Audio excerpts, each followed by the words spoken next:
vous savez, sur Facebook, quand vous faites de la pub, forcément, votre publicité, elle part dans la nature et puis elle va passer devant plein de personnes qui sont pas forcément, en fait, comment dire, dans les mêmes espaces de conscience que moi, en tout cas. Voilà, ils sont ni mieux ni moins bien. Enfin, voilà, c'est juste qu'ils sont dans des espaces de conscience différents.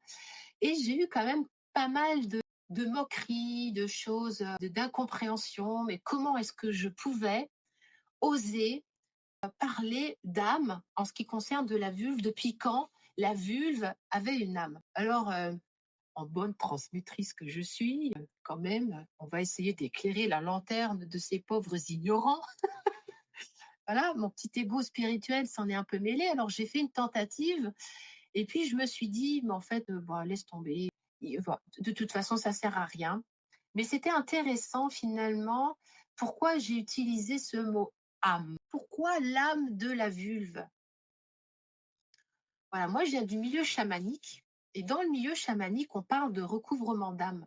On parle d'extraction d'âme et on parle de recouvrement d'âme. Mais dans d'autres milieux, finalement, on va parler de petit enfant intérieur, voilà, on va parler d'autres choses. Voilà, c'est une façon de parler, l'âme, finalement. L'âme, ça veut dire peut-être la partie la plus lumineuse, la plus consciente, la plus vivante, la plus divine. Voilà. Et c'est comme si, dans l'esprit des gens, finalement, l'âme ne concernerait finalement que je sais pas quoi, comme si nos organes n'avaient pas d'âme. En fait, je pense que l'âme concerne le corps entier et que chaque organe a une vibration propre. Hein, c'est pour ça qu'on parle du premier chakra, deuxième chakra, troisième chakra, etc., etc. Chaque chakra a sa vibration propre et a donc sa fréquence.